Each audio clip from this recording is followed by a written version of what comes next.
আসসালামু আলাইকুম প্রিয় এসএসসি পরীক্ষার্থীবৃন্দ, আশা করি তোমরা অনেক ভালো আছো। কলেজিয়েট বেসিক ইংলিশ চ্যানেলের পক্ষ থেকে তোমাদের সবাইকে স্বাগত জানাচ্ছি। এর পূর্বে ক্লাস 1-এ SSC Dhaka board 2019 English second পার্টের 1 থেকে 3 পর্যন্ত কোশ্চেন আলোচনা করা হয়েছিল। এবার কোশ্চেন 4 থেকে আলোচনা শুরু হচ্ছে, ক্লাস 2। এটি হচ্ছে class 2। Complete the following text, নিচের টেক্সটটি পাঠ্যটি সম্পূর্ণ করো উইথ দিয়ে রাইট ফর্ম অফ ভার্বস, ভার্বের সঠিক ফর্ম দিয়ে গিভেন ইন দ্য বক্স, বক্সে প্রদত্ত। ইউ ক্যান ইউজ, তুমি ব্যবহার করতে পারো ওয়ান ভার্ব, একটি ভার্ব, মোর দ্যান ওয়ান্স, একটি ভার্ব একের অধিকবার তুমি ব্যবহার করতে পারো। টোটাল 5 মার্কস রয়েছে, 10টি শূন্যস্থানে 5 মার্কস। এগুলো সব ভার্ব, এই যে বক্সে যেগুলো দেয়া আছে সবই আসলে ভার্ব। তো সে কারণে আমি আর ভার্ব লিখিনি, তবে অর্থগুলো লিখে দিয়েছি, কিন্তু পরীক্ষায় তোমার অর্থ লেখা থাকবে না। থিঙ্ক শব্দের অর্থ হচ্ছে চিন্তা করা, ডাই মৃত্যুবরণ করা নেগেটিভ একটি শব্দ, আর থিঙ্ক চিন্তা করা পজিটিভ শব্দ। যাই হোক, বি হওয়া, এই বি কিন্তু শুধু বি নয়, বি হচ্ছে আসলে বি নিজে একটি ভার্ব, মূল এটা হচ্ছে বেসিক ফর্ম, যার আবার প্রেজেন্ট ফর্ম রয়েছে এম অথবা ইজ অথবা আর, পাস্ট ফর্ম রয়েছে ওয়াজ অথবা ওয়ার, আর পাস্ট পার্টিসিপল ফর্ম রয়েছে বি ডাব্লিউএন, বিন। তার মানে এই বি ভার্ব কিন্তু শুধু বি নয়, এই যে বললাম এতগুলোই কিন্তু। ডিফেন্ড শব্দের অর্থ রক্ষা করা, অনার শব্দের অর্থ সম্মান করা, ইন্সপায়ার শব্দের অর্থ উৎসাহিত করা, স্যাক্রিফাইস শব্দের অর্থ উৎসর্গ করা, রিমেম্বার শব্দের অর্থ স্মরণ করা। দেখো সবগুলোর শেষে করা রয়েছে, তার মানে এটি আসলে সবগুলোই তো ভার্ব, কারণ রাইট ফর্ম অফ ভার্বস, ভার্বের সঠিক ব্যবহার, তার মানে বক্সে যেগুলো দেয়া আছে সব ভার্ব। আচ্ছা, প্যাট্রিয়টিজম শব্দের অর্থ দেশ প্রেমিকের গুণাবলী বা দেশ প্রেম। ইজ আ নোবেল ভার্সু হচ্ছে একটি মহৎ গুণ। আচ্ছা, এই যে বিষয়টি, এটা কিন্তু একটা চিরন্তন সত্য কথা, সে কারণে প্রেজেন্ট ইনডেফিনিট টেন্স। আর এই যে এখানে যেগুলো আলোচনা করা হয়েছে সবই আসলে এই টাইপের কথাবার্তা, প্রেজেন্ট ইনডেফিনিট টেন্সেরই কথা। কারণ কি, এই যে কথাগুলো, যে এ ম্যান উইদাউট প্যাট্রিয়টিজম, অর্থাৎ দেশ প্রেমহীন একটা মানুষ হচ্ছে not better than a beast, পশুর চেয়ে কোনো অংশে কম নয় বা পশুর সমান। এই যে কথাগুলো, এগুলো কিন্তু চিরন্তন সত্য কথা, যে কারণে এই প্যাসেজের সবই আসলে প্রেজেন্ট ইনডেফিনিট টেন্স দিয়েই হবে। অন্য টেন্সও হতে পারে, কিন্তু বেশিরভাগই হবে প্রেজেন্ট ইনডেফিনিট টেন্সে। কারণ আমরা জানি প্রেজেন্ট ইনডেফিনিট টেন্স আসলে কখন ব্যবহার হয়। প্রেজেন্ট ইনডেফিনিট টেন্স ব্যবহার হয় চিরন্তন সত্য, অভ্যাসগত কর্ম সচরাচর ঘটে এমন ক্ষেত্রে। যাই হোক, প্যাট্রিয়টিজম দেশপ্রেম বা দেশপ্রেমী প্রেমিকের গুণাবলী। ইজ হচ্ছে এ নোবেল ভার্সু একটি মহৎ গুণ।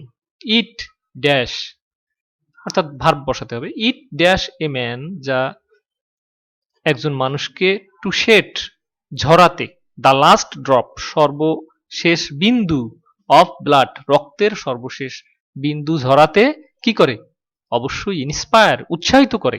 তাহলে এক্ষেত্রে আমি ব্যবহার করব ইন্সপায়ার শব্দটি। তবে ইট যেহেতু থার্ড পারসন সিঙ্গুলার নাম্বার, মনে রাখবে যে পার্সনের ক্ষেত্রে আই হচ্ছে ফার্স্ট পারসন, হ্যাঁ, আই উই হচ্ছে ফার্স্ট পারসনের প্লুরাল। ওকে, ইউ হচ্ছে সেকেন্ড পারসন, এটা সিঙ্গুলার এবং প্লুরাল উভয়। এ ছাড়া যা আছে দুনিয়াতে সব হচ্ছে থার্ড পারসন। যদি একটা হয় তাহলে সেটা সিঙ্গুলার, যদি একের অধিক হয় তাহলে প্লুরাল। তো ইট হচ্ছে থার্ড পারসন এবং singular number. Right form of ভার্বসের ক্ষেত্রে কিন্তু তোমাদের এই বিষয়টি খুবই গুরুত্বপূর্ণ, এটা জানা। যাই হোক, ইট হচ্ছে থার্ড পারসন সিঙ্গুলার নাম্বার। এরপরে যেহেতু এটা প্রেজেন্ট ইনডেফিনিট টেন্সই হবে, কারণ এটা চিরন্তন সত্য কথা, তো সে কারণে যে ভার্বটি হবে তার সাথে এস বা ইএস যুক্ত হবে। তাহলে ইট ইনস্পায়ার্স হবে, ইনস্পায়ারের সাথে এস যুক্ত হবে। আচ্ছা, এ ম্যান একটা মানুষকে, টু শেড ঝরাতে, দ্য লাস্ট ড্রপ সর্বশেষ বিন্দু, অফ ব্লাড রক্তের সর্বশেষ বিন্দু ঝরাতে একটা মানুষকে উৎসাহিত করে। এটা কি, এই প্যাট্রিয়টিজম। টু ড্যাশ, হ্যাঁ, টু থাকলেই তো ভার্বের বেস ফর্ম। মনে রাখবে যে টু এর পরের যে শূন্যস্থান, সেখানে অবশ্যই ভার্বের বেস ফর্মটি হবে।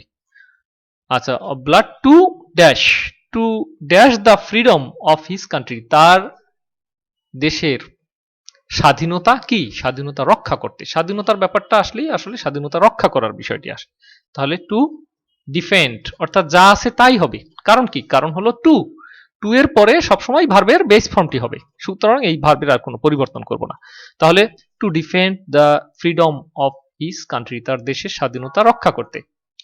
এ ম্যান একজন মানুষ উইদাউট বিহীন প্যাট্রিয়টিজম দেশ প্রেমিকের গুণাবলী বিহীন একটা মানুষ অথবা দেশপ্রেম বিহীন একটা মানুষ dash not better then a beast, not নয় বেটার দেন ভালো মানে ভালো নয়, এ বিস্ট একটা পশুর চেয়ে ভালো নয়, তার মানে পশুর সমান। তাহলে এ ম্যান যেহেতু থার্ড পার্সন এবং সিঙ্গুলার নাম্বার, কিন্তু তারপরে যে উইদাউট প্যাট্রিয়টিজম এটা কিন্তু সাবজেক্ট নয়, যদিও এটা সিঙ্গুলার তারপরেও এটা কিন্তু সাবজেক্ট নয়, কারণ এই যে প্রিপোজিশন রয়েছে প্রিপোজিশনের পরের অংশ কখনোই সাবজেক্ট নয়, প্রিপোজিশনের আগের অংশ সাবজেক্ট। তাহলে এ ম্যান হচ্ছে থার্ড পার্সন এবং সিঙ্গুলার নাম্বার, এ কারণে আমাকে একটি সিঙ্গুলার ভার্ব এক্ষেত্রে ব্যবহার করতে হবে। যাই হোক, তো ওই আগেই বলেছিলাম যে এগুলো হচ্ছে সবই বেশিরভাগই প্রেজেন্ট ইনডেফিনিট টেন্স, কারণ এই প্যাসেজের মূল বিষয়বস্তুটা আসলে চিরন্তন সত্য কথা টাইপের হচ্ছে, সে কারণে। তাহলে এ ম্যান উইদাউট প্যাট্রিয়টিজম, তাহলে কি হবে?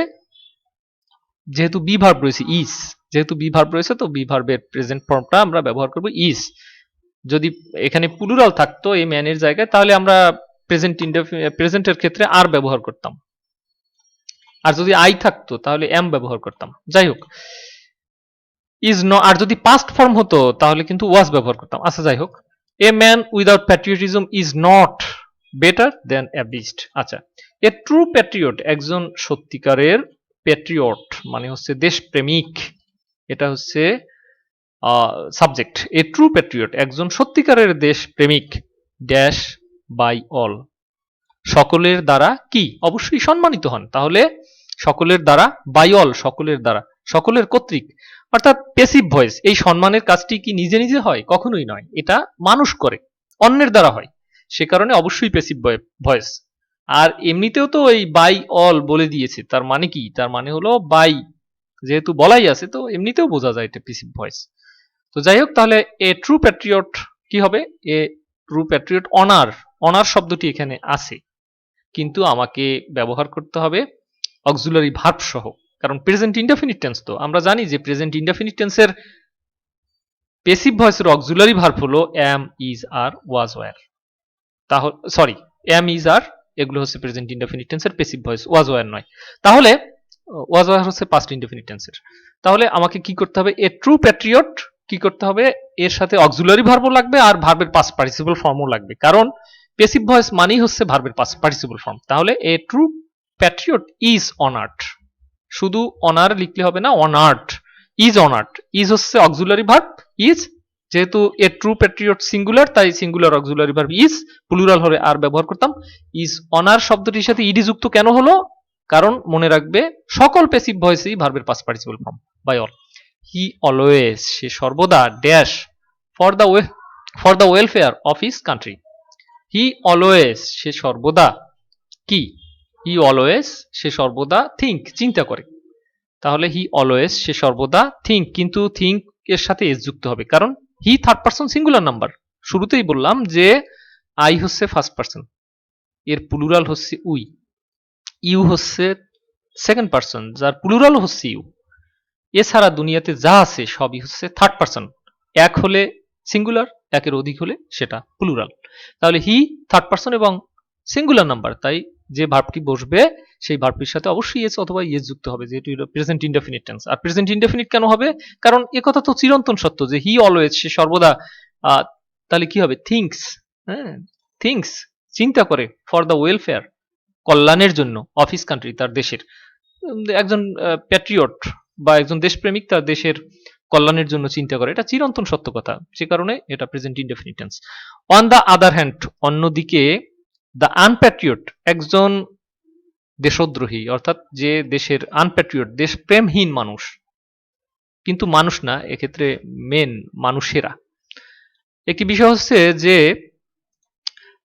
যখন ম্যান শব্দটির অর্থ হলো, ম্যান শব্দের অর্থ হলো এমেন, ম্যান শব্দের শব্দ হচ্ছে মানুষ, এটা হচ্ছে সিঙ্গুলার, কিন্তু এর প্লুরাল হচ্ছে মেন, এমিএন, মেন। তাহলে দেখা যাচ্ছে যে এটি আসলে একটি plural subject. On the other hand হচ্ছে অন্যদিকে, এটা কিন্তু সাবজেক্ট নয়, সাবজেক্ট হলো দ্য আনপ্যাট্রিয়টিক মেন, অর্থাৎ সরি এটা প্লুরাল, দ্য আনপ্যাট্রিয়টিক মেন অর্থাৎ দেশপ্রেমহীন মানুষেরা। তাহলে যেহেতু এটা প্লুরাল, ম্যান থাকলে সিঙ্গুলার হতো, কিন্তু মেন যেহেতু তাই প্লুরাল। দেশপ্রেমহীন মানুষেরা এখন এই ক্ষেত্রে dash only for their own interest, কেবলমাত্র অনলি শুধুমাত্র ফর দেয়ার তাদের ওন ইন্টারেস্ট তাদের নিজেদের সুবিধার কথা চিন্তা করে। তাহলে এক্ষেত্রেও সেই চিন্তা করা বা মনে করে বা চিন্তা করা, তাহলে এক্ষেত্রে কিন্তু থিঙ্কের সাথে এস যুক্ত হবে না, থিঙ্ক হবে শুধু, কারণ এই যে বললাম যে এটা প্লুরাল, মেন প্লুরাল। আচ্ছা, দোজ হু যারা ড্যাশ, দোজ প্লুরাল কিন্তু সাবজেক্টটা প্লুরাল, দোজ হু যারা, হু সাবজেক্ট নয়, সাবজেক্ট হলো দোজ। ওকে, দোজ হু যারা ড্যাশ ফর দ্য কান্ট্রি দেশের জন্য, আর তারা হচ্ছেন কি, আর তারা হচ্ছেন ট্রু প্যাট্রিয়টস, তারা হচ্ছে সত্যিকারের দেশ প্রেমিক। তাহলে কি দোজ হু যারা, এক্ষেত্রে বলা যায় যে those who die, those who die যারা মৃত্যুবরণ করেন। তাহলে দোজ হু, যেহেতু দোজ প্লুরাল তাই এই ডাইয়ের সাথে এস বাই এস যুক্ত হবে না। দোজ হু যারা ডাই মৃত্যুবরণ করেন। আচ্ছা, ফর দ্য কান্ট্রি দেশের জন্য, আর ট্রু প্যাট্রিয়টস তারা হচ্ছে সত্যিকারের দেশপ্রেমিক। দে তারা dash even after their death, they dash even এমনকি আফটার দেয়ার ডেথ, ডেথ তাদের মৃত্যুর পরেও তাদের কথা কি স্মরণ করা হয়। এই স্মরণের কাজটি কি তিনি নিজে করেন না, মানুষ তাকে স্মরণ করে, তার মানে মানুষের দ্বারা করা হয়। যে কাজ নিজে নিজে হয় না, অন্যের দ্বারা করা হয়, সেটি হচ্ছে আসলে প্যাসিভ ভয়েস। তাহলে দে আর রিমেম্বার, যেহেতু রিমেম্বার রয়েছে, তাহলে একটু আগে একটি ডি নম্বরের মতো, এক্ষেত্রে অক্সিলারি ভার্বও লাগবে, আবার প্যাসিভ ভয়েসের জন্য ভার্বের পাস্ট পার্টিসিপল ফর্মও লাগবে। তাহলে দে আর রিমেম্বার্ড তাদেরকে স্মরণ করা হয়, ইভেন আফটার দেয়ার ডেথ তাদের মৃত্যুর পরেও, এমনকি তাদের মৃত্যুর পরেও। তাহলে দে যেহেতু প্লুরাল তাই আর ব্যবহার করা হয়েছে, আর প্যাসিভ ভয়েস মানেই ভার্বের পাস্ট পার্টিসিপল ফর্ম। আর এটা কেন প্যাসিভ ভয়েস হবে, ওই যে বললাম যে যে কাজ নিজে নিজে হয় না, অন্যের দ্বারা হয়, সেটাই হচ্ছে প্যাসিভ ভয়েস। তো সম্মানের কাজটিও আসলে নিজের দ্বারা না, অন্যের দ্বারাই করা হয়, সে কারণে নিজেকে নিজে কেউ সম্মান করে না, অন্য অন্য অন্য লোক সম্মান করে, সে কারণে they are remembered even after their death. That is why, এ কারণে দ্য ফ্রিডম ফাইটার্স অর্থাৎ মুক্তিযোদ্ধাগণ, হু যারা ড্যাশ দেয়ার লিভস তাদের জীবন, হ্যাঁ, তাহলে কি তাদের জীবন অবশ্যই স্যাক্রিফাইসড উৎসর্গ করেছিলেন ইন 1971 সালে। অর্থাৎ অতীত নির্দেশক শব্দ যদি এগো, তারপরে বিফোর, ওয়ান্স, 1971 বা যে কোনো বিগত দিনের তারিখ যদি থাকে, তাহলে সেটা কিন্তু ভার্বের পাস্ট ইনডেফিনিট টেন্স হয়। তো সে কারণে আমাকে স্যাক্রিফাইস মানে উৎসর্গ করেছিলেন, তাহলে স্যাক্রিফাইসের past form sacrificed, past indefinite tense. তোমরা যারা টেন্স সহজে বুঝতে পারছো না বা টেন্স সম্পর্কে তোমাদের ধারণা কম, আমাদের এই ভিডিওতে টেন্স নিয়ে, টেন্সের আদ্যপান্ত নিয়ে আলোচনা করা আছে খুব সহজ ভাষায়, তোমরা ভিডিওটি দেখে নাও। আশা করি টেন্সের সবকিছু খুব চমৎকার ভাবে অল্প সময়ের মধ্যে তোমরা বুঝতে পারবে। যাই হোক, স্যাক্রিফাইসড দেয়ার লিভস তাদের জীবন উৎসর্গ করেছিলেন ইন 1971 সালে, এবং তারাই কি হচ্ছেন আর, আচ্ছা, আর রিমেম্বার্ড তাদেরকে স্মরণ করা হয়। ওকে, আমি আবার একটু পড়ি। দ্যাট ইজ ওয়াই, এ কারণে দ্য ফ্রিডম ফাইটার্স মুক্তিযোদ্ধা গণ, হু যারা স্যাক্রিফাইসড দেয়ার লিভস তাদের জীবন উৎসর্গ করেছিলেন ইন 1971 সালে, আর রিমেম্বার্ড তাদেরকে স্মরণ করা হয়, অ্যান্ড ড্যাশ ফর এভার এবং চিরদিন, কি চিরদিন তাদেরকে স্মরণ করা হবে। তাহলে এটা হচ্ছে উইল বি অনার্ড, তাদেরকে স্মরণ করা হইবে, হবে। তার মানে কি, তার মানে হলো এটা ফিউচার ইনডেফিনিট টেন্সের প্যাসিভ ভয়েসের অক্সিলারি ভার্ব হচ্ছে উইল বি, আর ভার্বের পাস্ট পার্টিসিপল ফর্ম যেহেতু অতি ভবিষ্যতের কথা, তাই এটা হবে ফিউচার ইনডেফিনিট টেন্স, কিন্তু এটা টেন্স নয়, এটা হচ্ছে আসলে প্যাসিভ ভয়েস। কারণ সম্মানের কাজটি আগেই বললাম যে সম্মানের কাজটি তো নিজে নিজে হয় না, হ্যাঁ, তাদেরকে স্মরণ করা হবে, তাদেরকে সম্মান করা হবে, তো সেই কাজটা যেহেতু অন্যের দ্বারা হবে, তাই সেটা হচ্ছে প্যাসিভ ভয়েস। আর সেই প্যাসিভ ভয়েসের অক্সিলারি ভার্ব হচ্ছে উইল বি, সে কারণে উইল বি অনার্ড, অনার্ড থেকে অনার্ড ফর এভার। চলে যাচ্ছি পরবর্তী 5 নম্বর প্রশ্নে চলে এলাম। চেঞ্জ দ্য ন্যারেটিভ স্টাইল বা বর্ণনার ধরন পরিবর্তন করো অফ দ্য ফলোইং টেক্সট, নিম্নোক্ত টেক্সটের। 5 নম্বর রয়েছে। তো সবার প্রথমে প্যাসেজ ন্যারেশনের ক্ষেত্রে যে কাজটি করতে হবে, সবার আগে দেখতে হবে যে বক্তাকে এবং শ্রোতাকে। সবার আগে আমাকে খুঁজে বের করতে হবে কে বক্তা এবং কে শ্রোতা। যিনি বক্তা তাকে প্রথম ব্যবহার করতে হবে, বসাতে হবে, আর তারপরে যিনি শ্রোতা তাকে তারপরে ব্যবহার করতে হবে, তারপর যথারীতি ভার্ব বা অন্য কিছু ব্যবহার করতে হবে। যাই হোক, তো এখন দেখি যে কে বক্তা। হোয়াট ইজ দ্য টাইম, সময় কত, বাই ইউর ওয়াচ, তোমার ঘড়িতে সময় কত, সেইট, বললেন, অ্যান ওল্ড ম্যান, একজন বৃদ্ধ মানুষ বললেন। তাহলে এই যে বললেন, কার মুখ থেকে বললেন? একজন বৃদ্ধ মানুষের মুখ থেকে বললেন। এই বৃদ্ধ মানুষটি হচ্ছে, অ্যান ওল্ড ম্যান হচ্ছে এক্ষেত্রে বক্তা। তাহলে শ্রোতাকে, তাহলে শ্রোতা আর একজন নিশ্চয়ই, সে কে? আই সেইড, আমি বললাম, ইট ইজ 9:30, এখন 9:30 বাজে, তার মানে আমি হচ্ছি শ্রোতা, আই। ওকে, তারপর একটু পড়ে নিই। হি সেড, তিনি বললেন, I want to go to your house, আমি তোমার গৃহে যেতে চাই। Will you accompany me please, তুমি কি অনুগ্রহ করে আমাকে আমার সঙ্গী হবে? নো, না, আই এম সরি, আমি দুঃখিত, বিকজ, কারণ, I am going to school, সেইটাই, আমি বললাম যে আমি এখন স্কুলে যাচ্ছি এ কারণে। আচ্ছা, তাহলে আমরা এটা এখন ইনডাইরেক্ট ন্যারেশনে পরিবর্তন করব। তো সবার আগে আমাদের কাজ হচ্ছে, সবার আগে বক্তা যিনি তাকে লেখা সাবজেক্ট হিসেবে, এবং তারপরে কাকে বলেছেন তাকে লেখা। আরেকটি বিষয় হচ্ছে যে তিনি বলেছেন যে what is the time by your watch, তোমার ঘড়িতে কয়টা বাজে, সেইড অ্যান ওল্ড ম্যান, একজন বৃদ্ধ মানুষ বললেন। তাহলে আমাকে শুরুতেই ব্যবহার করতে হবে, লিখতে হবে an old man, an old man. এরপরে সেইড তো বলা যাবে না, কারণ তিনি তো আসলে প্রশ্ন করেছেন। তো আমি এবার লিখবো আস্কড, কারণ এটা অতীতকালের বিষয়, সে কারণে সেইডের পরিবর্তে আস্কড হবে, কারণ আমি এখন ইনডাইরেক্ট ন্যারেশনে পরিবর্তন করতেছি। আর এই যে সেইড, এটি যেহেতু প্রশ্নবোধক, তাই আমাকে লিখতে হবে আস্কড। আচ্ছা, আর কাকে বলেছেন? আমাকে বলেছেন, আই, এক্ষেত্রে মি হবে, কারণ কাকে বলেছেন? আমাকে। তো আই অবজেক্টিভ ফর্মটি লিখতে হবে, তাহলে আমাকে লিখতে হবে অ্যান ওল্ড ম্যান, একজন বৃদ্ধ মানুষ, আস্কড মি, আমাকে বললেন। এরপর কি বললেন? বললেন যে what is the time by your watch. তাহলে আমরা জানি যে ইন্টারোগেটিভ সেন্টেন্স যদি থাকে, তাহলে ডাব্লিউএস কোয়েশ্চেন দিয়ে যদি শুরু হয়, সেই ডাব্লিউএস কোয়েশ্চেন ইনডাইরেক্ট ন্যারেশনে অপরিবর্তিত থাকে। তাহলে ডাব্লিউএস কোয়েশ্চেন হচ্ছে হোয়াট, হোয়েন, হোয়ার, হাউ ইত্যাদি। তো এখন অপরিবর্তিতই রাখতে হবে, তাহলে লিখতে হয় হোয়াট লিখতে হবে, কিন্তু এরপরে দেখো ইজ রয়েছে, কিন্তু এটা যেহেতু প্রশ্নবোধক, তাই এই যে সাবজেক্ট হচ্ছে দ্য টাইম, এটা হচ্ছে সাবজেক্ট, কিন্তু তার আগে ইজ রয়েছে কারণ এটি প্রশ্নবোধক, সে কারণে। কিন্তু এখন তো আর প্রশ্নবোধক থাকছে না, বর্ণনামূলক হয়ে যাচ্ছে, সে কারণে এই টাইমকে, এই হোয়াট শব্দটির পরেই এই দ্য টাইমকে লিখতে হবে, তারপরে আমাকে কিন্তু ভার্ব লিখতে হবে। তাও আবার এটি কোন টেন্সে আছে? প্রেজেন্ট ইনডেফিনিট টেন্সে আছে। আমরা জানি যে প্রেজেন্ট ইনডেফিনিট টেন্সে থাকলে পাস্ট ইনডেফিনিট টেন্সে রূপান্তর করে ব্যবহার করতে হবে, কারণ রিপোর্টিং ভার্বটি পাস্ট টেন্সে আছে।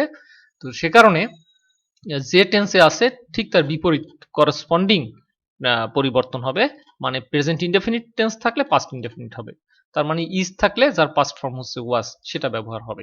তাহলে আমরা বলতে পারি যে হোয়াট, তারপরে the time was by my was, কারণ বাই ইওর ওয়াজ, ইওর এক্ষেত্রে বৃদ্ধ লোকটি বলেছেন, কিন্তু আমি বলবো নিজেকে মাই।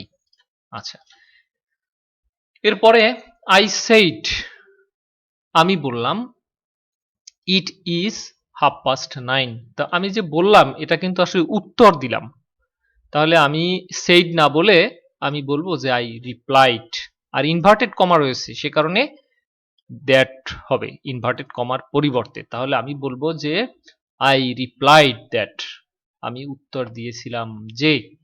আচ্ছা, তারপরে ইট ইজ 9:30, তাহলে ইজ রয়েছে, এটার পাস্ট ফর্ম হচ্ছে ওয়াজ, সেটা ব্যবহার করব। ইট ওয়াজ 9:30, তাহলে কি হবে? ইট ওয়াজ 9:30। তারপরে রয়েছে যে হি সেড, তিনি বলেছিলেন, I want to go to your house, আমি তোমার গৃহে যেতে চাই। আচ্ছা, এটা তিনি বলেছিলেন। তাহলে তিনি কাকে বলেছিলেন? তিনি কিন্তু আমাকে বলেছিলেন। He said me. তা সে তিনি যে আমাকে বলেছিলেন এটা কিন্তু এই সেন্টেন্সটুকু পড়লেই বোঝা যায় যে হি সেইড, তিনি বলেছিলেন I want to go to your house. এই যে ইওর হাউস রয়েছে এ থেকে বোঝা যায় যে তিনি আমাকে বলেছিলেন। তাহলে বলতে পারি যে হি টোল্ড মি, আর ইনভার্টেড কমার পরিবর্তে আমরা দ্যাট লিখব। তাহলে বলতে পারি যে হি টোল্ড মি দ্যাট, তিনি আমাকে বলেছিলেন যে, কি বলেছিলেন? I want to go to your house. তাহলে আই তো হবে না, কারণ আমার কাছে তো সে আই নয়, আমার কাছে সে হি। সেই ব্যক্তিটি, বৃদ্ধ মানুষটি হচ্ছে আমার কাছে হি, কারণ আমি এখন আমার মুখ থেকে বর্ণনা দিচ্ছি। তাহলে বলবো যে হি, আর এটি ওয়ান্ট আছে প্রেজেন্ট ইনডেফিনিট টেন্স, এটি পাস্ট টেন্স হয়ে যাবে। হি ওয়ান্টেড, তো বলবো যে he wanted to go to your house. তিনি আমাকে ইওর বলেছেন, কিন্তু আমি আমাকে কি বলবো? আমি আমাকে মাই বলবো, মাই হাউস। তাহলে কি হবে পুরোটা? যে he wanted to go to my house. Okay, আচ্ছা, তার পরবর্তীতে আসি। Will you accompany me please. তিনি কিন্তু আসলে আমাকে আরো রিকোয়েস্ট করেছেন। তিনি কিন্তু বলেছেন যে উইল ইউ, দেখা যায় যে এই কথাটার পরেই তিনি আরেকটি প্রশ্ন করেছেন, এবং সেটা আসলে প্রশ্ন নয়, অনুরোধ করেছেন। কারণ তিনি এই যে প্লিজ বলেছেন, তার মানে তিনি কিন্তু রিকোয়েস্ট করেছেন। তা আমরা বলতে পারি যে তিনি আরো রিকোয়েস্ট করেছেন। হ্যাঁ, তাহলে বলতে পারি যে হি, তারপরে যেহেতু প্লিজ রয়েছে তো আমরা ব্যবহার করব যে হি অলসো রিকোয়েস্টেড, তিনি আরো রিকোয়েস্ট করেছেন। আরেকটি কথা হলো যে এই যে সেন্টেন্সটি, এই যে ইন্টারোগেটিভ সেন্টেন্সটি, এটি শুরু হয়েছে কিন্তু উইল দিয়ে। হ্যাঁ, আমরা এর আগে বলেছিলাম যে ডব্লিউএস কোয়েশ্চেন দিয়ে যদি শুরু হয় তাহলে কিন্তু সেটা অপরিবর্তিত থাকে, কিন্তু অক্সিলারি ভার্ব দিয়ে যদি শুরু হয় তাহলে সেটা হবে ইফ বা ওয়েদার, তার পরিবর্তে। তাহলে আমরা কি বলবো? আমরা লিখব যে হি অলসো রিকোয়েস্টেড, এবং এখানে উইলের পরিবর্তে আমরা বলবো ইফ। যেহেতু উইল দিয়ে শুরু হয়েছে তাই ইফ বা ওয়েদার, উইলের পরিবর্তে নয়, মানে ইফ বা ওয়েদার ব্যবহৃত হবে। তাহলে বলবো যে হি অলসো রিকোয়েস্টেড ইফ। এরপরে আমরা এই যে সেন্টেন্সটি, এটির পরিবর্তন করব। তাহলে উইল ইউ, যেহেতু এটি ছিল প্রশ্নবোধক, কিন্তু আমার কাছে তো এখন আর সেটা প্রশ্নবোধক থাকবে না। তাহলে আই, ইউ দিয়ে আসলে এক্ষেত্রে আই ব্যবহার করব, ইফ আই। আর একটি বিষয় হচ্ছে উইলের পাস্ট ফর্মটা ব্যবহার করব, কারণ এবার আমি পাস্টে নিয়ে যাব। তাহলে উইল আই, আচ্ছা, আই উড, হ্যাঁ, উইলের past tense would, I would accompany আর মি। তাহলে বৃদ্ধ লোকটি মি বলেছেন, কিন্তু আর আমি এখন আমার মুখ থেকে বর্ণনা দিচ্ছি, তাহলে আমি বলবো হিম। আমি কি তার মানে আমি তার সঙ্গী হতে পারি কিনা। যাই হোক, তাহলে আমাকে কি করতে হবে এক্ষেত্রে? I would accompany him, I would accompany him. আচ্ছা, তার পরবর্তীতে বলা আছে যে নো, না, এটা কে বলেছে? আমি বলেছি। তাহলে আই, এই নো এর পরিবর্তে আমাকে বলতে হবে যে নো শুধু না, এরপরে দেখো বলা আছে সেইড আই, আমি বললাম। তাহলে আই, নো এর পরিবর্তে বলতে পারি যে আই রিপ্লাইড, আমি উত্তর দিয়েছিলাম, in the negative, and said, এবং বলেছিলাম। এই শুধু নো এর পরিবর্তে এতটুকু হবে যে যেহেতু আমি বলেছি তাই নো, আমি বলেছি তাই বলতে হবে যে I replied in the negative. No এর পরিবর্তে এতটুকু লিখতে হবে। তাহলে বলবো কি? যে I replied in the negative, এবং এ পাশে আবার সেইডও আছে, অ্যান্ড সেইড। আই সেইড বলতে হবে না, কারণ আই একবার ব্যবহার করলেই বোঝা যায় যে আই। সুতরাং I replied in the negative and said, এবং ইনভার্টেড কমা রয়েছে, এ পর্যন্ত আমরা ব্যবহার করবো I replied in the negative and said that.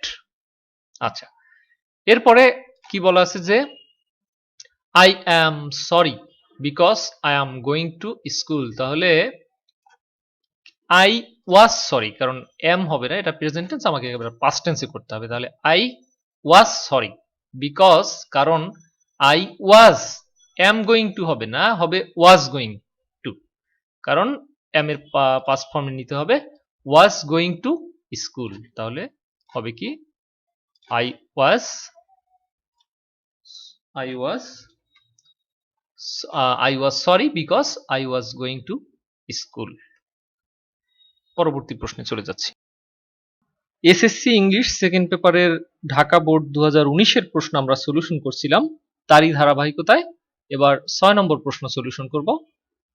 Change পরিবর্তন করো দ্য সেন্টেন্সেস, সেন্টেন্স গুলোকে অ্যাকর্ডিং টু দ্য ডিরেকশন অনুসারে, নির্দেশনা অনুসারে। এটা হচ্ছে ট্রান্সফরমেশন অফ সেন্টেন্স সংক্রান্ত প্রশ্ন। তো প্রথম এ নম্বরেই রয়েছে man is the best creation of god, মানুষ হচ্ছে সৃষ্টিকর্তার সর্বোৎকৃষ্ট সৃষ্টি। ওকে, এটিকে কম্পারেটিভ করতে বলা হয়েছে। আসলে এটি আছে কিন্তু সুপারলেটিভ ডিগ্রিতে, কারণ এই যে সুপারলেটিভ ডিগ্রিতে কেন আছে, এই যে দি রয়েছে এবং তারপরে বেস্ট রয়েছে। গুড, যার পজিটিভ ডিগ্রি হচ্ছে গুড, হচ্ছে পজিটিভ ডিগ্রি, তার কম্পারেটিভ ডিগ্রি হচ্ছে বেটার, আর সুপারলেটিভ ডিগ্রি হচ্ছে বেস্ট। তাহলে কোনো সুপারলেটিভ ফর্মের পূর্বে তো অবশ্যই দি বসবে। তো এই যে কোনো ওয়ার্ডের শেষে যদি এসটি থাকে তাহলে বোঝা যায় যে সাধারণত সেটা সুপারলেটিভ ফর্মে আছে, আর তার পূর্বে দি রয়েছে, এটি সুপারলেটিভ ফর্মে আছে। এখন আমাকে করতে হবে কম্পারেটিভ ডিগ্রিতে পরিবর্তন। তো কম্পারেটিভ ডিগ্রিতে যদি পরিবর্তন করতে যাই তাহলে দেখো আমাকে কাজ হবে এতটুকু নিয়ে, এই যে দা বেস্ট, তাহলে দি তো আর হবে না। কারণ হচ্ছে এই কারণে হবে না, দা হবে না এই কারণে যে আমার এখন যেহেতু আমি কম্পারেটিভ ডিগ্রিতে রূপান্তর করব, তো সুপারলেটিভ ডিগ্রিতে রূপান্তর করতে গেলে তো দি লাগে, বা দি এখানে দি আছে কারণ সুপারলেটিভ। এখন আমার যেহেতু কম্পারেটিভ ডিগ্রিতে যাব তাই আর এখানে দির প্রয়োজন নেই, তাহলে আমরা এবার দি বাদ দিয়ে দেব। আরেকটা বিষয় হচ্ছে যে ম্যান, এটা সাবজেক্ট, এটা সাবজেক্টের মতো থাকবে, ইজ থাকবে, আর এই যে দি বেস্টের পরিবর্তে আমরা বলবো বেটার, বেটার বলবো, B E double T R, better. আর সাথে সাথে আরো একটু কাজ করতে হবে, কারণ নিয়ম অনুযায়ী শুধু বেটার বললেই হবে না, কম্পারেটিভ এর ক্ষেত্রে তুলনা করা হয়, সে কারণে দেন ব্যবহৃত হয়, THAN, দেন। আর তারপরে আবার এনি আদার, এটাও ব্যবহার করতে হয়। তাহলে আমরা ব্যবহার করব এই যে এই দি বেস্টের পরিবর্তে ব্যবহার করব বেটার দেন এনি আদার। দেন এনি আদার তো নিয়ম অনুযায়ী, আর দি বেস্টের জন্য আমাকে ব্যবহার করতে হবে বেটার। ওকে, তাহলে আমরা পুরো সেন্টেন্সটি লিখে ফেলি। সেটি হচ্ছে যে right, man is better than any other creation of God. Okay, B number প্রশ্নে চলে আসি। Is not it our responsibility to do good deeds? Is not it our responsibility, এটা আমাদের কি দায়িত্বশীলতা বা দায়িত্ব নয়?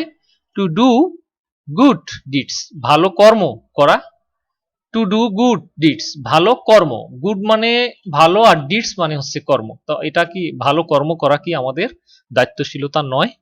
এটাকে অ্যাসার্টিভ বা সেন্টেন্সে রূপান্তর করতে হবে। তাহলে আমাকে যদি অ্যাসার্টিভ সেন্টেন্সে রূপান্তর করতে হয় তাহলে অবশ্যই এই যে নট, এই নটটাকে বাদ দিতে হবে, কারণ এটা তো নেগেটিভ, আমাকে করতে হবে অ্যাসার্টিভ। তাহলে আরেকটি কথা, সেটা হলো যেহেতু এটা প্রশ্নবোধক, তো আমাকে এখন তো আর প্রশ্নবোধক আমি করছি না, তো সেই জন্য এই যে ইজ নট, এটাকে প্রশ্নবোধকের জন্য এটাকে প্রথমে আনা হয়েছিল অক্সিলারি ভার্বটাকে বা ভার্বটাকে, এটা অক্সিলারি না মেইন ভার্বই, তো সেটাকে প্রথমে আনা হয়েছিল। এবার কিন্তু আমি সেটাকে প্রথমে আনবো না, প্রথমে সাবজেক্ট আনবো। তাহলে ইট আনবো, তারপর ইজ আনবো, তারপরে নটটা বাদ দিয়ে দেবো, আর সব ঠিক থাকবে। তাহলে ব্যাপারটা দাঁড়ালো কি, যে it is, it is our responsibility to do good deeds. Okay, C number প্রশ্নে চলে আসি। আওয়ার লাইফ, আমাদের জীবন, ইজ নট মেজার্ড, পরিমাপ করা হয় না, বাই মান্থস অর ইয়ার্স, বছর বা মাস অথবা বছর দিয়ে। এটাকে অ্যাক্টিভ করতে হবে, এটা আছে প্যাসিভে, কারণ হচ্ছে এই যে প্রেজেন্ট ইনডেফিনিট টেন্সের অক্সিলারি ভার্ব প্যাসিভ ভয়েসের ইজ রয়েছে, আর এদিকে মেজার্ড শব্দটি শেষে ইডি যুক্ত আছে, মানে পাস্ট পার্টিসিপল ফর্ম রয়েছে। তাহলে বুঝতেই পারছি যে এই শব্দটি হচ্ছে প্যাসিভ ভয়েস, কিন্তু আমাকে এই শব্দটি, এই সেন্টেন্সটিকে করতে হবে অ্যাক্টিভ ভয়েস। তা এটা যেহেতু প্রেজেন্ট ইনডেফিনিট টেন্স, তো প্রেজেন্ট ইনডেফিনিট টেন্সের আমরা তো যেহেতু অ্যাক্টিভ ভয়েসে নিয়ে যাব, আমরা জানি স্বাভাবিক টেন্সের মধ্যে চলে যাবে। তো আমরা জানি যে প্রেজেন্ট ইনডেফিনিট টেন্সে কিন্তু কোনো অক্সিলারি ভার্ব নেই, তাহলে এই ইজ তো থাকবেই না, কিন্তু নেগেটিভ তো থাকবে, কারণ এটা তো নেগেটিভ সেন্টেন্স, তো নেগেটিভ করতেই হবে। তো আমরা জানি যে প্রেজেন্ট ইনডেফিনিট টেন্সকে নেগেটিভ করতে হলে ডু নট ভার্বের আগে, ডু নট, তার মানে মেজর ভার্ব এটার আগে ডু নট, ডাজ নট বা ডিড নট ব্যবহার করতে হয়। ডিড নট হয়, sorry, do not does not ব্যবহার করতে হয়। ডিড নট হয় পাস্ট টেন্সে, সরি, ডু নট বা ডাজ নট ব্যবহার করতে হয়। যে ক্ষেত্রে সাবজেক্টটি থার্ড পারসন সিঙ্গুলার নাম্বার, সেক্ষেত্রে ডাজ নট, আর সাবজেক্টটি যদি প্লুরাল নাম্বার হয় তাহলে ডু নট ব্যবহার করতে হয়। তাহলে এক্ষেত্রে আমাদেরকে কি করতে হবে যে our life is not measured by months or years. আরেকটি কথা সেক্ষেত্রে সেটা হলো যে একটি সাবজেক্টকে আমাকে গ্রহণ করতে হবে। এই our life is not measured by months or year, কে কে মেজার বা পরিমাপ করে? কে? উই, আমরা করি। যেহেতু আওয়ার লাইফ বলা আছে, তাহলে আমরা উইকে একটি সাবজেক্ট হিসেবে আমরা গ্রহণ করব, লিখতে হবে নিয়ম অনুযায়ী। তাহলে উই ব্যবহার করব, আর ডু নট মেজার, আর মেজার্ড হবে না, কারণ do not does not passive voice মানেই হচ্ছে ভার্বের পাস্ট পার্টিসিপল ফর্ম। এখন আমি যেহেতু অ্যাক্টিভ ভয়েস করতেছি, তাহলে তো অবশ্যই ইডি থাকবে না। আরেকটি কথা হচ্ছে ডু নট, ডাজ নট বা ডিড নট যদি কোনো সেন্টেন্সে থাকে, সেই সেন্টেন্সের আর ভার্বের পাস্ট ফর্ম হয় না, বা এস বাই এস যুক্ত হয় না, বেস ফর্মটা হয়। তাহলে আমরা বলতে পারি যে we do not measure our life by months or year. এবার আমরা ডি নম্বরে চলে আসি। অনেস্ট পিপল, সৎ মানুষেরা, লিড পরিচালনা করে এ হ্যাপি লাইফ, একটি সুখী জীবন। এটাকে কমপ্লেক্সে রূপান্তর করতে হবে। আমরা জানি যে কমপ্লেক্স মানে কি। কমপ্লেক্স মানে হলো যে দুটি সেন্টেন্স, দুটি বাক্যের অংশ বা দুটি বাক্য, বাক্যের অংশ বলবো না, আমি বলবো যে দুটি বাক্য কমপ্লেক্স। কমপ্লেক্স সেন্টেন্সে দুটি বাক্য, যার একটা বাক্য সম্পূর্ণরূপে অর্থ প্রকাশ করতে পারবে না, আরেকটি বাক্য সম্পূর্ণরূপে অর্থ প্রকাশ করতে পারবে। তাহলে আমরা ওইভাবেই এটাকে পরিবর্তন করে নেব, যেহেতু কমপ্লেক্স করতে বলা হয়েছে। তাহলে আমরা এক কাজ করব, সেটা হলো অনেস্ট পিপল, এটাকে যদি আমি ভাঙি, এটাকে যদি বলি যে পিপল আর অনেস্ট, অর্থাৎ সৎ লোকেরা। অনেস্ট পিপল মানে সৎ লোক, সৎ লোকেরা। তাহলে আমরা যদি এটাকে পরিবর্তন করি এভাবে, যে একটি বাক্য বানাই নিই, তাহলে বলতে পারি যে পিপল আর অনেস্ট, মানে মানুষরা যারা হচ্ছে সৎ। অনেস্ট মানুষেরা, পিপল আর অনেস্ট, মানুষ হচ্ছে সৎ। এখন মানুষেরা সৎ, এখন আমি এটাকে যদি পরাধীন বাক্যে পরিবর্তন করি, তাহলে আমি ইফ যুক্ত করে দেব। অর্থাৎ জানো, সে পিপল আর অনেস্ট এটা যদি বলি, তাহলে কিন্তু এটা স্বাধীন হয়ে যায়। মানুষেরা সৎ, মানুষেরা হচ্ছে সৎ। কিন্তু এটাকে যদি আমি পরাধীন করি, তাহলে আমি একটা ইফ ব্যবহার করব। তাহলে আমি যদি বলি ইফ পিপল আর অনেস্ট, তাহলে কিন্তু এটা পরাধীন হয়ে গেল, অর্থাৎ সে স্বাধীনভাবে আর অর্থ প্রকাশ করতে পারলো না। কারণ যদি তুমি বলো যে যদি মানুষ সৎ, তাহলে কি সঠিকভাবে অর্থ প্রকাশ করতে পারে না, এরপরে আরো মনে হয় যে আরো কিছু রয়ে গেছে। কাজেই আমি এটাকে পরাধীন করে ফেলবো, ইফ পিপল আর অনেস্ট। এরপরে কমা দিব, কারণ কমপ্লেক্স সেন্টেন্সে দুটি সেন্টেন্সের মধ্যে কমা ব্যবহার হবে। আর লিড এ হ্যাপি লাইফ, তাহলে আমরা বলবো যে লিড এ হ্যাপি লাইফ, এটাকে আমরা আর একটা সেন্টেন্সে রূপান্তর করব, এবং সেটা হচ্ছে স্বাধীন বাক্য। তাহলে আমরা বলবো যে এই কারা, দে, আমরা একটা সাবজেক্ট ব্যবহার করতে হবে, সে কারণে আমরা বলবো পিপলের পরিবর্তে দে প্রোনাউন হিসেবে, they lead a happy life. তাহলে এটা স্বাধীন হয়ে যাবে। একটি পরাধীন আর একটি হচ্ছে স্বাধীন। তাহলে আমরা বলতে পারি যে if people are honest comma they lead a happy life. আচ্ছা, এরপরে আমরা ই নম্বরে চলে আসি। ই নম্বরে বলা আছে যে ইট ম্যাটার্স লিটল, এটা সামান্যই ম্যাটার করে। ইফ, যদি এ ম্যান, একটা মানুষ, লিভস বসবাস করে, মেনি ইয়ার্স অর নট, একটা লোক অনেক বছর যদি বেঁচে থাকে, এটা খুব সামান্যই ম্যাটার করে। ইট ম্যাটার্স লিটল, এটা সামান্যই ম্যাটার করে। If a man leaves many years or not, একটা মানুষ কত বছর, অনেক বছর যদি বেঁচে থাকে, তাহলে সেটা আসলে মানে সেটা মানুষ আছে না যে কর্মতেই মানুষের পরিচয়, তাই অনেক বছর যে যদি বেঁচে থাকে, তো সেটা খুব একটা ম্যাটার করে না মানে জীবনে। তাহলে আমাকে কি করতে হবে, যে এটাকে ইন্টারোগেটিভ করতে হবে। তো যেহেতু আমাকে ইন্টারোগেটিভ করতে হবে, তাহলে এটা কোন টেন্সে আছে সেটা শুরুতেই দেখতে হবে। এটি আছে প্রেজেন্ট ইনডেফিনিট টেন্সে, কারণ যে ইট সাবজেক্ট, এরপরে ম্যাটার্স রয়েছে। তার মানে কি, তার মানে সাবজেক্ট ভার্বের সাথে এস যুক্ত আছে। যেহেতু ভার্বের সাথে এস যুক্ত আছে, বুঝতে পারছি যে এটা হচ্ছে আসলে প্রেজেন্ট ইনডেফিনিট টেন্স। তো প্রেজেন্ট ইনডেফিনিট টেন্সের যদি আমি প্রশ্নবোধক তো আছে, ইন্টারোগেটিভ, প্রশ্নবোধক করতে হবে, তো ইন্টারোগেটিভের জন্য আমাকে করতে হবে ডু ডাজ, ডু অথবা ডাজ আনতে হবে। আর ইট যেহেতু আছে তাই ডাজ ব্যবহার করতে হবে, ডু নয়। তাহলে ডাজ ইট ম্যাটার। আচ্ছা, তারপরে লিটেল আছে, আমাকে করতে হবে মাস, কারণ লিটেলের বিপরীত হচ্ছে মাস। এর পরবর্তীতে if a man leaves many years or not, এটাকে অপরিবর্তিতভাবে লিখতে হবে, কারণ এটাকে যেহেতু আমি ইন্টারোগেটিভ করব এবার, তাহলে আমাকে ডু ডাজ আনতে হবে। তাহলে আমাকে ব্যবহার করতে হবে ডাজ ইট ম্যাটার মাচ, এটা কি যথেষ্টই ম্যাটার করে?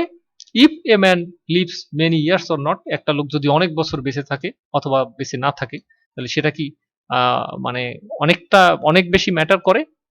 এটা হচ্ছে আসলে এর বাংলা। আচ্ছা, তারপরে আসি এফ নম্বরে। এফ নম্বরে হচ্ছে যে nobody is absolutely happy on the earth, এটাকে করতে হবে অ্যাফার্মেটিভ। এটা কিন্তু নেগেটিভে আছে, কারণ এই যে নোবডি রয়েছে, সে কারণে এটা হচ্ছে নেগেটিভে আছে, এটাকে করতে হবে অ্যাফার্মেটিভ। তো অ্যাফার্মেটিভ যদি করি তাহলে তো নো বা নোবডি এগুলো থাকবে না, তাহলে আমি বলতে পারি নোবডির পরিবর্তে এভরিবডি। এভরিবডি, এরপর ইজ তো ব্যবহার করবই। ইজ। আরেকটা বিষয় হচ্ছে, এটার অর্থটা তোমার জানা দরকার। Nobody is absolutely happy on the earth, কেউ পৃথিবীতে পুরোপুরি সুখী নয়, এটাকে অ্যাফার্মেটিভ করতে হবে, হাবোদক করতে হবে। তার মানে কেউ পৃথিবীতে কেউই পুরোপুরি সুখী নয়, এটাকে যদি আমি বলি যে প্রত্যেকেই কিছুটা, দুনিয়াতে প্রত্যেকেই কিছুটা অসুখী, তাহলে কিন্তু অর্থটা ঠিক থাকে।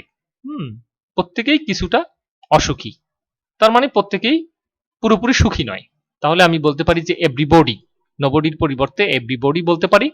আরেকটি বিষয় হচ্ছে যে ইজ তো ব্যবহার করব তারপরে, আর অ্যাবসোলুটলি পুরোপুরির পরিবর্তে আমি বলতে পারি সামহোয়াট, কিছুটা। সামহোয়াট শব্দের অর্থ কিছুটা, সামহোয়াট। আর হ্যাপির পরিবর্তে আনহ্যাপি, হ্যাঁ, আনহ্যাপি ব্যবহার করব, তারপরে অন আর্থ, এটা তো অন দা আর্থ, এটা তো লিখবই। তাহলে আমি বলতে পারি যে এভরিবডি এভরিবডি ইজ সামহোয়াট, কিছুটা আনহ্যাপি অন আর্থ, পৃথিবীতে কিছুটা, প্রত্যেকেই পৃথিবীতে কিছুটা অসুখ। জি নম্বরে আসা যাক। সুতরাং উই শুড নট ওয়েস্ট, আমাদের উচিত নয় অপচয় করা, টাইম মানে হচ্ছে সময়, ইন ভেইন মানে বিফলে। তো এটাকে পেসিভ ভয়েসে পরিবর্তন করতে হবে, আছে অ্যাক্টিভ ভয়েসে। তো সর্বপ্রথম আমরা জানি যে পেসিভ ভয়েসে পরিবর্তন করতে হলে অবজেক্টটাকে সাবজেক্ট বানাতে হবে। তাহলে অবজেক্টটাকে খুঁজে বের করি। উই শুড নট ওয়েস্ট, আমাদের উচিত নয় অপচয় করা। কি অপচয় করা? টাইম, সময়।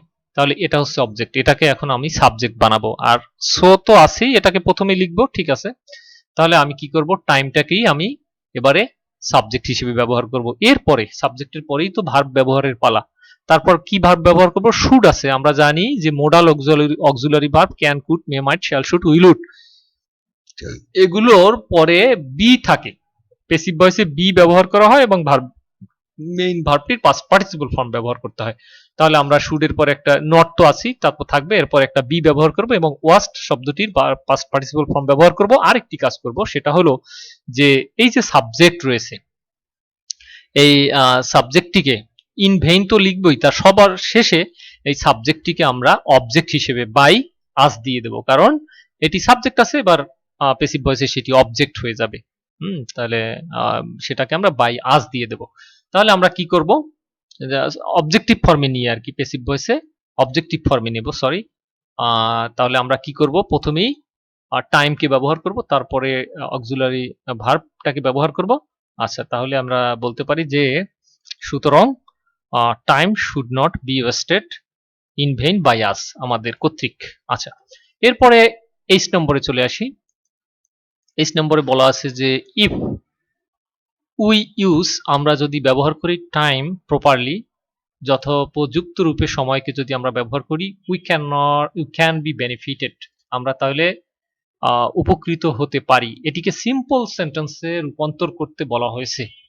তাহলে আমরা জানি যে সিম্পল সেন্টেন্সে এই যে অংশটি, এই অংশটিকে যদি আমরা কাটছাট করি, অর্থাৎ কোনো সাবজেক্ট এবং ভার্ব না রাখি, এবং পরবর্তী অংশে যদি একটা সাবজেক্ট এবং একটা ভার্ব রাখি, তাহলে কিন্তু সিম্পল সেন্টেন্স হয়ে যায়। কারণ সিম্পল সেন্টেন্সে একটি সাবজেক্ট এবং একটি ভার্ব ব্যবহার করা হয়। তো আমরা কি করব, এই অংশটাকে কাটছাট করব। তাহলে আমরা if we use time properly, আমরা যদি বলি যে বাই ইউজিং টাইম প্রপারলি, সময়ের উপযুক্ত রূপে সময়কে ব্যবহার করে বা করার মাধ্যমে, তারপরে আমরা যদি বলি যে উই ক্যান বি বেনিফিটেড, আমরা উপকৃত হতে পারি, তাহলে কিন্তু আমরা সিম্পল সেন্টেন্স হয়ে যায়। তার মানে এইটুকুর কাজ করতে হবে, সেটুকুর মধ্যে এই উইটাকে বাদ দিয়ে দিতে হবে, কারণ এটা আমরা পরবর্তী অংশে লিখবো। কারণ এই অংশে লিখতে গেলে আবার সিম্পল সেন্টেন্স তো আর হবে না, তাহলে আমাকে ভার্বটার সাথে আইএনজি করে দিতে হবে, বাই ইউজিং টাইম প্রপারলি।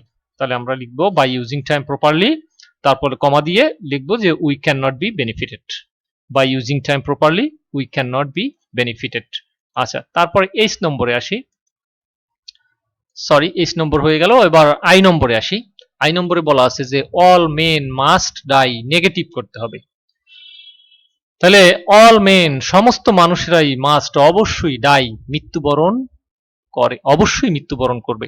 তাহলে আমরা কি করব, অল মেন তো লিখবই, আর মাস্টটাকে বলা যায় can not but, can not but মানে না, মৃত্যুবরণ না করে পারে না। মাস্ট মানে অবশ্যই করবে, এটাকে আমরা বলতে পারি ক্যান নট বাট ডাই।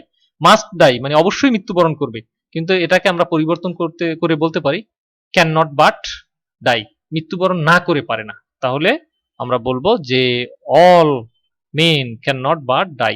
আচ্ছা, এটা নিয়ম। তারপরের যে নম্বর প্রশ্নে আসি, দো যদিও, উই টেক আটমোস্ট কেয়ার, আমরা সর্বোচ্চ কেয়ার বা সতর্কতা নিয়ে থাকি, we can not avoid death, আমরা মৃত্যুকে এড়াতে পারি না। এটাকে কম্পাউন্ড করতে হবে। আমরা জানি যে কম্পাউন্ড সেন্টেন্স হলো সেই সেন্টেন্স যে সেন্টেন্সে অ্যান্ড, বাট, অর দ্বারা দুটি সিম্পল সেন্টেন্স জড়িত থাকে, যুক্ত হয়। তাহলে দো যদিও, উই টেক আটমোস্ট কেয়ার, হ্যাঁ, তাহলে আমরা যদি এটাকে আমরা বা একটি সেন্টেন্সে দোটাকে বাদ দেই, তাহলে সিম্পল হয়ে যাবে। উই বলতে পারি উই টেক, আমরা নেই আটমোস্ট কেয়ার লিখতে পারি। যদি মানে ব্যাপারটা হচ্ছে যে, আর যদিও যেহেতু রয়েছে তা আমরা বাট ব্যবহার করব মধ্যে।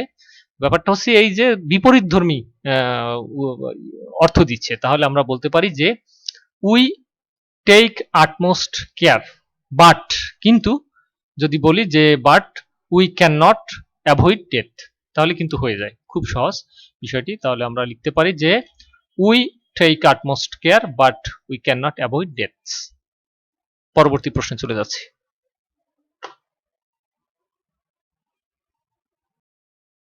প্রিয় শিক্ষার্থীবৃন্দ, এসএসসি এবং এইচএসসি পরীক্ষার্থী তোমরা যারা রয়েছো, তোমাদের জন্য আমরা দুটি বই বের করেছি। একটি হচ্ছে গ্রামাটিক্যাল বই, আর একটি হচ্ছে রাইটিং এর বই। গ্রামাটিক্যাল বইটির নাম হচ্ছে কলেজিয়েট বেসিক ইংলিশ গ্রামার। এই বইটি সম্পর্কে তোমরা বিস্তারিত জানতে পারবে আমাদের এই ভিডিও ডেসক্রিপশন বক্স থেকে, অথবা আমাদের ফেসবুক পেজ রয়েছে কলেজিয়েট বেসিক ইংলিশ নামে, সেই পেজে গিয়ে যদি মেসেজ অপশন থেকে তোমরা মেসেজ দাও, তাহলেও লিংক পাবে, যে লিংক থেকে তোমরা বইটির কিছু অংশ পড়ে দেখতে পারবে, দাম জানতে পারবে এবং বইটি ক্রয়ের উপায় জানতে পারবে। বইটি শুধুমাত্র অনলাইনে ক্রয় করা যাবে। তাহলে তোমরা যদি বইটি পড়ে ভালো লাগে, তাহলে অবশ্যই তোমরা বইটি অর্ডার করবে। আর বইটিতে দেখো গ্রামাটিক্যাল কি কি বিষয় তোমাদের সিলেবাসের অন্তর্ভুক্ত বিষয়গুলো আলোচনা করা হয়েছে। দেখো অ্যাপ্রোপ্রিয়েট আর্টিকেল কত সুন্দরভাবে ব্যাখ্যা বিশ্লেষণ আকারে বুঝিয়ে দেওয়া হয়েছে। প্রিপোজিশন কত সুন্দরভাবে ব্যাখ্যা বিশ্লেষণ আকারে বুঝিয়ে দেওয়া হয়েছে। তারপরে এইচএসসি পরীক্ষার্থীদের রয়েছে যে gap filling activities with clues বা using some special words or phrase, কত সুন্দরভাবে ব্যাখ্যা বিশ্লেষণ করা হয়েছে। সাবস্টিটিউশন টেবল দেখো। তারপরে রাইট ফর্ম অফ ভার্বস, যেটা আজকে তোমাদের ছিল, দেখো কত সুন্দরভাবে ব্যাখ্যা দেওয়া হয়েছে। তারপরে দেখো এটা হচ্ছে যে ন্যারেশন, প্যাসেজ ন্যারেশন, কত সুন্দরভাবে ব্যাখ্যা বিশ্লেষণ করা হয়েছে। আমি কিছু অংশ দেখাচ্ছি মাত্র। তারপরে সাফিক্স প্রিফিক্স সম্পর্কে কত সুন্দর ব্যাখ্যা দেওয়া হয়েছে। এরকম প্রত্যেকটা টপিকস দেখো সেন্টেন্স কানেক্টরস এর উপরে কত সুন্দরভাবে ব্যাখ্যা দেওয়া হয়েছে। আচ্ছা, তারপরে প্রোনাউন রেফারেন্স যেটা ইন্টারমিডিয়েটে রয়েছে, সবগুলো এসএসসি এবং এইচএসসি উভয় পরীক্ষার্থীদের জন্য সিলেবাসে যা রয়েছে আমরা সুন্দরভাবে ব্যাখ্যা বিশ্লেষণ আকারে সবগুলো তুলে ধরেছি। ইউজ অফ মডিফায়ার্স দেখো কত সুন্দরভাবে ব্যাখ্যা বিশ্লেষণ করে বুঝিয়ে দেওয়া হয়েছে। আমরা ধরে নিচ্ছি যে তোমরা গ্রামারের কিছুই জানো না, সেখান থেকে শুরু করে একেবারে অ্যাডভান্স লেভেল পর্যন্ত। আর বইটি, এই যে বইটি কিভাবে কিনবে, বইটি অবশ্যই অনলাইনে কিনতে হবে, শুধুমাত্র অনলাইনে। দুটি বই আমাদের, আগেই বললাম, একটি হচ্ছে গ্রামারের উপরে, আরেকটি রাইটিং এর উপরে। রাইটিং এর বইটি সম্পর্কে আমি একটু পরে বলছি। যে এটা যদি তুমি অর্ডার করো তাহলে তোমাকে কুরিয়ারে অর্ডার করতে হবে। কিভাবে অর্ডার করবে তোমরা সেগুলো আমাদের ডেসক্রিপশন বক্স থেকে জেনে নেবে। বইটির দাম কত, বইটির কিছু অংশ যদি পড়ে দেখতে চাও, অনলাইনে তোমরা কিভাবে অর্ডার করবে, সবকিছু জানতে পারবে তোমরা এই ভিডিওর ডেসক্রিপশন বক্স থেকে, অথবা আমাদের Facebook page collegiate basic English লিখে যদি সার্চ দাও, অথবা এই ভিডিওর ডেসক্রিপশন বক্সে আমরা লিংক দিয়েছি, সেখানে গিয়ে যদি তোমরা মেসেজ দাও তাহলেও সেই অটো রিপ্লাইয়ের মাধ্যমে তোমরা জানতে পারবে। শিক্ষার্থীবৃন্দ, আমাদের আরেকটি বই যেটি রাইটিং এর বই, সেই রাইটিং এর বইটি এসএসসি এবং এইচএসসি উভয় পরীক্ষার্থীদের জন্য।